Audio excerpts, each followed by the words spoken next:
Hello everybody. Yes, you haven't seen my face in like 2 months. Yeah, I've been busy with things. And I planned on doing this earlier, but I just didn't have time. But now I do. We have to talk about this because it's the big movie coming out next week. A little movie called Captain Marvel. Everyone's favorite super hero. Get it? Hero. That was a terrible joke. Okay. So there's been a lot of talk about Captain Marvel, way more than there really should be. Yeah, and this is like recent articles about the troll. Oh boy, the trolls. I love how they just describe anyone who just doesn't like this movie a troll. Yeah, that makes you look real professional. Uh, yeah, it's gosh. Yeah, all these articles, just blah blah blah blah blah. About review bombing campaign. Target female led what? Female led blockbuster. Where? Please explain. Uh, what is it? Black Panther. No one even really review bombed it. I don't remember anyone review bombing it and trying to downvote it. And then Last Jedi, well, that movie speaks for itself. And like they say like a bunch of stuff like early reviews and reactions have been positive. That's what they always say. That's how early reviews work. When was the last time you saw a movie come out, early reactions, when has it ever been negative? Or social media reactions been negative? They don't do that because that's a terrible strategy and it will kill your movie before it even comes out. Because you don't want that bad word of mouth to spread. Right? Makes sense. And what else? Yes, the racist, sexist against white men. Because she said it. You know, she said that infamous line where I don't care about the opinions of a 40-year-old white man when she was talking about A Wrinkle in Time. Yeah, that movie. I haven't seen it, will never see it, have no intention on ever seeing it. And that movie was a dud, critically, commercially, in every way possible. Yes, this whole narrative, of Captain Marvel has been so interesting. This whole campaign has been such a disaster. It's almost beautiful. But we have to go to the source. Rotten Tomatoes. Yes, this has been in the news quite a bit. As you all have probably heard of by now, I don't understand how you couldn't have. Rotten Tomatoes, how it works is that when you go to a movie, usually on the side there's like a, you know, review score, and then on the left side, no, the right side, before a movie comes out, there's a want to see meter, and it goes like, really any number you want. And on the bottom, there used to be two options. You put I'm interested or you put not interested. You click one, and then you can write, what you think about it. That's how it was for the longest time, since last week. And Captain Marvel just got, wow, it went real bad. It was in the 20s. Last I checked, it was in a 26, which is just abysmal. I haven't seen a score that low for a movie since Solo, in a Star Wars story. But because of Captain Marvel, they changed it. Voila! This is what it looks like now. Yep, this is what it looks like. No more want to see. Well, it's down here, but it's no longer a percentage. It's just how many people want to see it, like 20,000, right? But here's the thing, I actually, figured out. Oh, look, Dark Phoenix, the movie no one cares about. Here's the thing. It actually still does exist. I know some people say it's gone forever. Technically, no. Here's the thing. It works if you look up like a franchise. Let's look up MCU, right? We go down here, scroll. Boom. It's still technically there, but it's probably if they never got rid of it, this would be extremely outdated. The number probably would have gone lower to like a 19. Heck, it could have been in single digits if they didn't stop it. Yes, but these are outdated. But they still technically exist, but they won't stay there for very long. But yes, Captain Marvel. Oh my God! Like, first, there's been so many problems with that movie. You know, from the casting of Brie Larson to her stupid comments to the lackluster trailers to all this political drama surrounding it, trying to go straight into politics. And let me tell you, show you some facts. We have to go on Box Office Mojo, the most, the best site if you want to figure out how a movie's really doing, performance wise. Oh man, February was rough, as you see, because last year was Black Panther. We have Lego Movie 2, which was a dud at the box office. And there's also Alita. I've heard great things about it, but I just don't have the time, unfortunately. I might buy it on DVD. Same with How to Train Your Dragon 3. I'm just too busy. But I'm trying to remember. Let's just... Knowing my movie knowledge, we're going back to the good old year 2004. This random movie from Denzel Washington. Political campaigns. Now, movies that directly go into politics don't do well at all.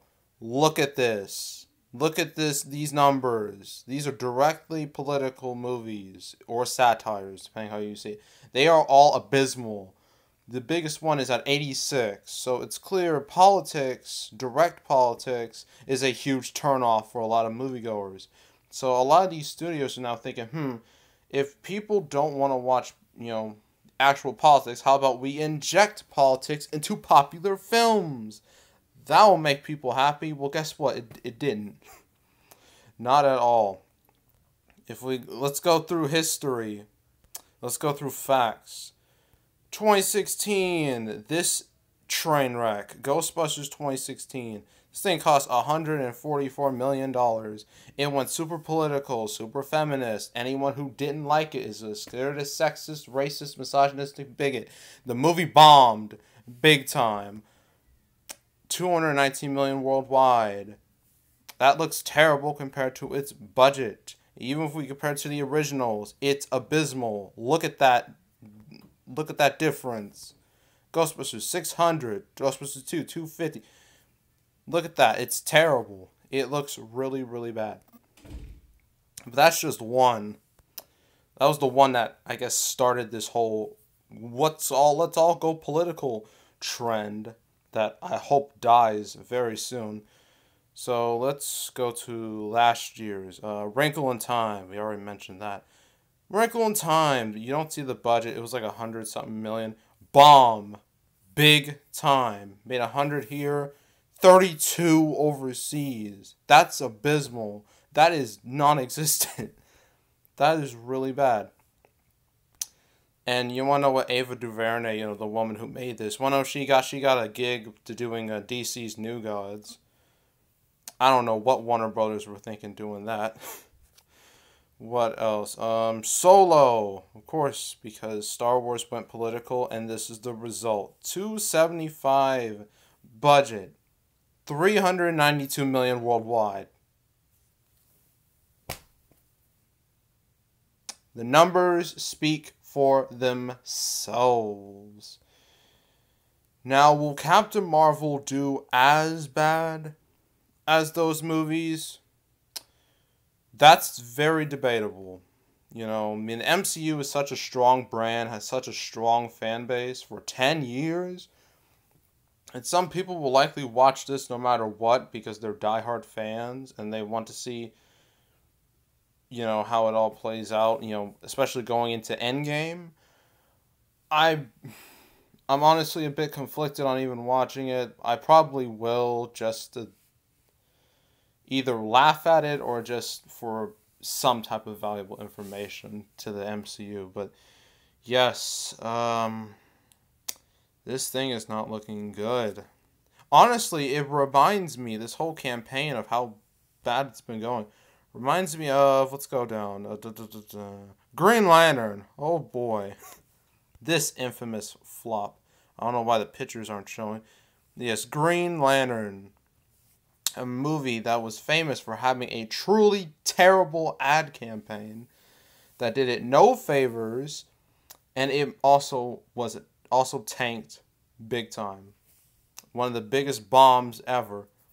Now, obviously, Marvel doesn't want this result. Who would, really? But, the way it's not looking too hot right now. And I think the overall reception of Captain Marvel would be a lot more positive if Brie Larson would just keep her freaking mouth shut and stop talking about her politics. If she would just do that, the movie may not be as rejected as it is. But because she doesn't want to shut her mouth, this is the situation she's put herself in.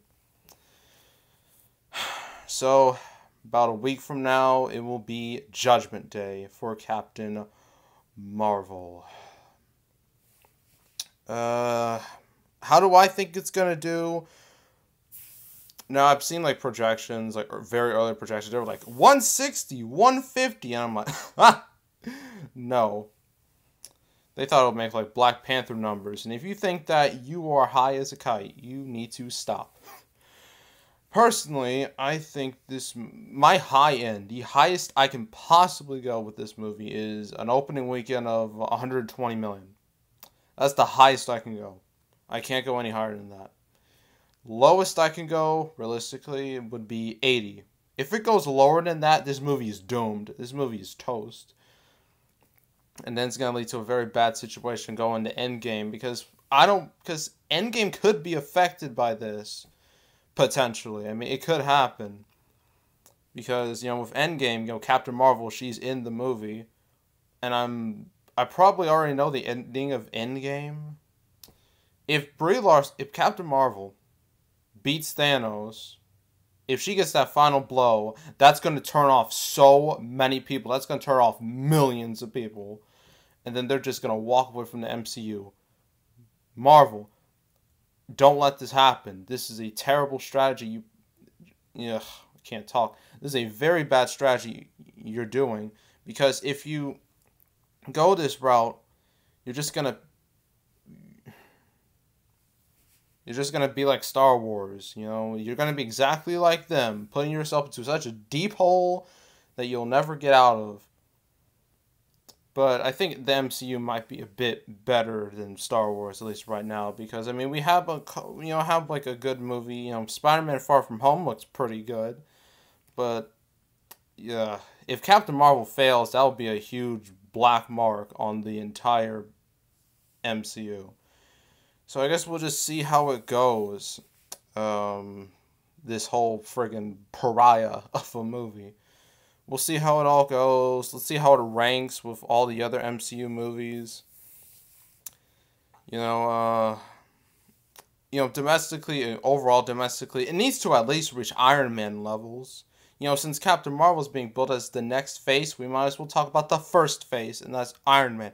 If it can reach Iron Man levels, a good 318 million. If it can reach that, that's great. If it can't, if it makes less than Doctor Strange, if it makes Ant-Man levels, that's terrible. So, I guess all I have to say about this is not particularly excited about it with all the controversy and the conversation being just so bleh, just plain awful. And those critics, they're going to pump this movie up like there's no tomorrow. They're going to make this to the highest rated female-led movie of all time, just like Black Panther. No joke. I think Black Panther was like the highest rated movie on Rotten Tomatoes, which, it was a good movie, but it wasn't that good. I guess we'll have to see what happens come March 8th. I might make another video about its Thursday night numbers or its Friday box office, or how it's doing. I'm probably going to cover Captain Marvel since it's such a hot topic. But, Yeah, I guess that's all. Make sure to subscribe, like this video, leave a comment. If you want to see me cover Captain Marvel more, then let me know. Other than that, I'll see you all next time, and I am out.